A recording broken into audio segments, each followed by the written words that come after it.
اس کائنات میں سب سے افضل شخص کون ہے؟ سب سے اچھی ڈیوٹی کون سی ہے؟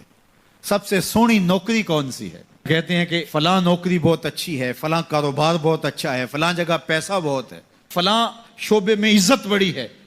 لیکن آؤ حضور سے پوچھتے ہیں سب سے افضل کون ہے، سب سے اشرف کون ہے؟ تو میرے حضور نے فرمایا خیرکم من تعلم القرآن وعلمہ، تم میں سب سے افضل وہ ہے جو قرآن سیکھتا ہے اور اوروں کو سکھاتا ہے. سب سے اشرف، سب سے اچھی نوکری، سب سے اچھا کام، سب سے بہتر وظیفہ اس کا ہے جو قرآن خود بھی سیکھتا ہے اور اوروں کو بھی سکھاتا ہے. تو اس کتاب سے جڑ جاؤ، اس کتاب سے وابستگی اختیار کرو. جس رات کے دامن میں قرآن نازل ہو وہ رات تو افضل ہو، وہ رات تو 1000 مہینے سے اشرف ہو. اللہ اکبر.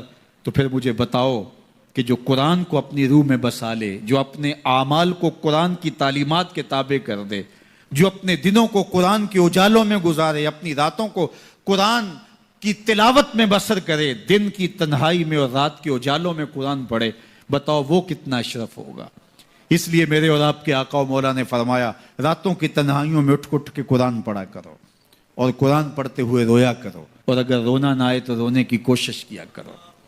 کوشش کیا کرو، رقت پیدا ہو جائے تمہیں قرآن کی تلاوت کرتے کرتے.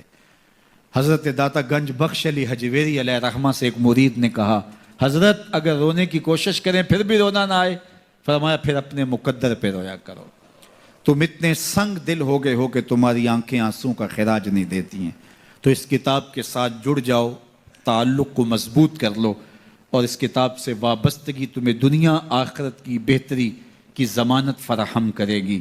اور یہ کتاب زندہ ہے، اس کا پیغام کبھی فرسودہ نہیں ہوا، اس کا پیغام کبھی پرانا نہیں ہوا. ہر دور کے تقاضوں سے یہ کتاب ہم آہنگ ہے، اور یہ کتاب ہر شخص کی ضرورت کی کفالت کرتی ہے. اور پھر اللہ نے اس کو اتنا آسان کیا ہے، اتنا جامع بنایا ہے کہ ہر طبقہ زندگی کے شخص کے لیے قرآن کافی ہے، ہر شخص کی ضرورت کا کفیل ہے. اس کو ایک عام شخص پڑھے تو اس کو بھی نور ملتا ہے، ایک نکتہ بین شخص اس قرآن کا مطالعہ کرے تو اس کو بھی روشنی ملتی ہے، ایک فلسفی پڑھے تو محروم وہ بھی نہیں ہوتا. جو بھی اس قرآن سے پڑھے، دیکھیے کچھ کتابیں ایسی ہوتی ہیں وہ بچوں والی ہوتی ہیں، جو پڑھے لکھے لوگ ہیں ان کی کوئی دلچسپی وہاں نہیں ہوتا، الف انار اور بے بکری میں انہیں کوئی دلچسپی نہیں ہوتی. اور جو بڑی کتابیں ہیں بچوں کی سمجھ سے ورا ہوتی ہیں. لیکن یہ واحد قرآن ہے، جس طبقے کا شخص بھی پڑھے، ان پڑھ پڑھے تو اس کو بھی نور ملتا ہے.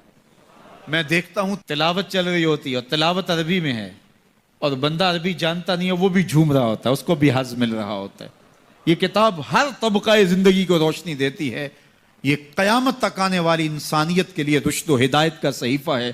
اس کتاب سے جڑ جانے سے بلندیاں نصیب ہوتی ہیں. جس رات کو یہ کتاب اترے وہ رات تو لیلۃ القدر کہلائے. اور جو شخص اس کتاب سے وابستہ ہو جائے اور اس کتاب کو اپنی روحوں میں سمو لے، وہ ذی قدر کیوں نہیں ہوگا، وہ عزت کا مالک کیوں نہیں ہوگا، وہ شانوں اور عظمتوں کا مالک کیوں نہیں ہوگا. تو آئیے میں اور آپ اس رات کی ان خوبصورت پہنائیوں کے اندر اور ان حسین لمحوں کے اندر کتاب اللہ کے ساتھ جڑنے کا عزم کر کے اللہ کے حضور دعا کے لیے ہاتھ پھیلائیں کہ اے اللہ ہمیں اس کتاب کے ساتھ جوڑ دے. یہ کتاب زندگی بخش ہے، اللہ پوری امت کو اس کتاب کے ساتھ جوڑ دے. اقبال کہتے ہیں فاش می گوئم آنکھ در دل مزمرست، این کتاب نیز چیزیں دیگرست. جو میرے اندر چیز چھپی ہوئی ہے اس کو کھل کے اگر بتاؤں، یہ کتاب نہیں، یہ کوئی اور ہی شے ہے. یہ زندگی بدل شے ہے، یہ حیات ساز کتاب ہے، یہ زندگی کو روشنی اور اجالوں سے بھر دینے والی کتاب ہے، یہ پستیوں سے اٹھا کے بلندیوں تک پہنچانے والی کتاب ہے. اس کا حرف حرف روشنی ہے، اس کا لفظ لفظ اجالا ہے. یہ زندگی کو زندگی کا حقیقی نور دینے والی کتاب ہے.